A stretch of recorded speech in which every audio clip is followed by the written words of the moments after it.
कायद्यात अशी तरतूद आहे की जोपर्यंत कोणत्याही संघटनेचे निवेदन आणि नियमावली कलम 29(5) अंतर्गत विहित केलेल्या आवश्यकतांशी सुसंगत नसेल तोपर्यंत तिची नोंदणी केली जाऊ शकत नाही। नोंदणी करण्यासाठी नेमकं काय असायला हवं या सगळ्या संदर्भात कपिल सिब्बल आपली भूमिका आणि बाजू मांडताना पाहायला मिळतात। त्याचे नियमावली काय आहे याची सुद्धा माहिती जी आहे कपिल सिब्बल यांच्याकडून दिली जात असल्याचं आपल्याला पाहायला मिळतंय। त्या प्रत्येक टप्प्यावर आयोगाचा निर्णय हा अंतिम असतो, जोपर्यंत नोंदणी होत आहे तोपर्यंत। नोंदणीनंतर निवडणूक आयोग त्या सगळ्या संदर्भात आक्षेप घेऊ शकत नाही।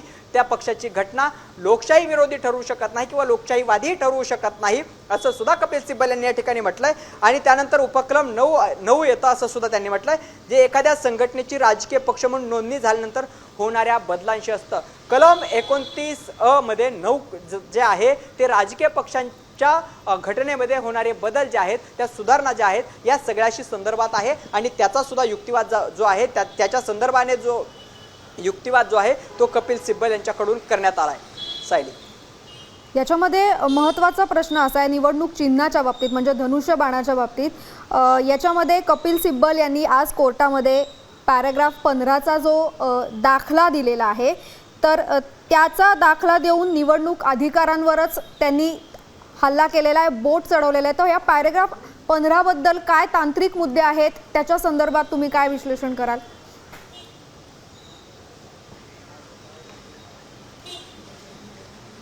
खरं तर पॅरेग्राफ 15 हा अत्यंत महत्त्वाचा आहे। परिच्छेद 15 नुसार राजकीय पक्षाशी संदर्भातील घटना त्यानंतर निवडणूक आयोगाचे अधिकार या सगळ्या संदर्भात त्यामध्ये सगळ्या तरतुदी ज्या काय आहेत त्या नमूद केल्या असल्याचं सुद्धा आपल्याला पाहायला मिळतंय आणि त्यावरच आता कपिल सिब्बल यांनी बोट ठेवलेलं आहे। निवडणूक आयोगाने जो निर्णय दिला तो कशा पद्धतीने बेकायदेशीर आहे याचा युक्तिवाद जो आहे तो कपिल सिब्बल यांच्याकडून सुरू असल्याचं आपल्याला पाहायला मिळतंय। महत्त्वाचे मुद्दे कपिल सिब्बल यांनी उपस्थित केलेले आहेत की पॅराग्राफ 15 अंतर्गत 2018ची घटना जी अवैध ठरवण्यात आलेली आहे त्यावरती सुद्धा कपिल सिब्बल सध्या युक्तिवाद करतात। अशा पद्धतीने घटना अवैध ठरवण्याचा अधिकारच निवडणूक आयोगाला नाही असं सुद्धा मत जे आहे ते कपिल सिब्बल यांनी सुप्रीम कोर्टामध्ये मांडल्याचं पाहायला मिळतंय आणि त्यामुळेच हा पॅराग्राफ 15 जे आहे ते निवडणूक आयोगाच्या अधिकारासंदर्भात सगळ्या गोष्टी स्पष्टपणाने नमूद करत आहे। निवडणूक आयोगाच्या प्रत्येक कर्तव्याच्या, प्रत्येक भूमिकेच्या, प्रत्येक वक्तव्याच्या आणि त्या संकल्पनांचे अर्थ स्पष्ट करणारं महत्त्वाचा असा परिच्छेद आहे आणि त्यामुळे त्याचा उल्लेख हा कपिल सिब्बल यांच्याकडून करण्यात येतोय। भरत, आपण पुन्हा एकदा सांगूया आपल्या प्रेक्षकांसाठी की आत्ता कोर्टामध्ये कपिल सिब्बल यांच्याकडनं पुन्हा एकदा काय नवीन मुद्दे सुप्रीम कोर्टामध्ये मांडण्यात आलेले आहेत?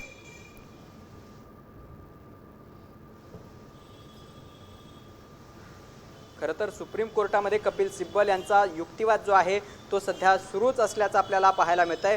त्यांनी पुन्हा आपण जर काही गोष्टी पाहिल्या तर त्यांनी कलम 29(अ) चा उल्लेख केलेला आहे। 29(अ) मध्ये 9चा जो उल्लेख आहे तो त्यावरती सध्या कपिल सिब्बल यांचं विश्लेषण सुरू असल्याचं आपल्याला पाहायला मिळतंय। एखाद्या संघटनेची राजकीय पक्ष नोंदणी झाल्यानंतर त्या संदर्भात होणाऱ्या बदलांशी त्याचा काहीही संबंध नाही असं सुद्धा त्यांनी या ठिकाणी म्हटल्याचं आपल्याला पाहायला मिळतंय। आणि अत्यंत महत्त्वाची गोष्ट म्हणजे कलम 29(अ) आणि त्यानंतर 5 आणि त्यानंतर 9 अशा काही मुद्द्यांचा उपकलमांचा संदर्भ देत कपिल सिब्बल सध्या ठाकरेंच्या शिवसेनेची खिंड लढवत असल्याचं आपल्याला पाहायला मिळतंय। एकनाथ शिंदे यांच्या शिवसेनेकडून कशा पद्धतीने बेकायदेशीररित्या सगळा पक्ष ताब्यात घेण्याचा प्रयत्न झाला, विधिमंडळ पक्ष, राजकीय पक्ष याच्या भूमिका आणि याची व्याख्या काय आहेत, संकल्पना नेमक्या काय आहेत त्या सगळ्या संदर्भात जे आहे तो कलम 29(अ) हे या सगळ्या संदर्भात ती स्पष्टीकरण देतं, स्पष्टता देतं आणि राजकीय पक्षासंदर्भातील घटनेत कधी बदल केले जाऊ शकतात, राजकीय पक्षाच्या घटनेमध्ये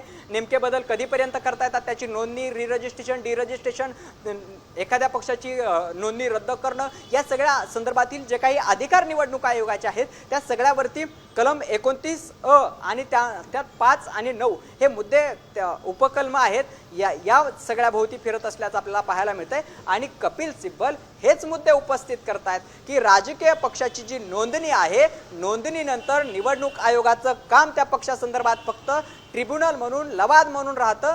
त्या संदर्भात त्यात हस्तक्षेप करण्याचा अधिकार हा निवडणूक आयोगाला नसतो आणि निवडणूक आयोग पक्षाची जी घटना आहे ती लोकशाही विरोधी ठरवण्याचा अधिकार सुद्धा निवडणूक आयोगाला नाही, कारण की पक्षाची जी घटना आहे त्याची कोर कमिटी सदस्य असतील, नेते असतील, उपनेते असतील, त्यानंतर प्राथमिक सदस्य असतील, या सगळ्यांच्या माध्यमातून ती घटना त्या ठिकाणी तयार केलेली असते। त्या घटनेमध्ये धर्मनिरपेक्षता, समाजवाद, त्यानंतर लोकशाहीची जी काही मूल्य आहेत हे या मूल्यांना कुठं तडा जातोय का हे याचा सुद्धा आधीच जे काही निवडणूक आयोगामध्ये एखादा पक्ष रजिस्ट्रेशन केला जातो त्यामध्ये संविधानिक मूल्यांना कुठेही तडा जातोय का हे पाहिलं जातं।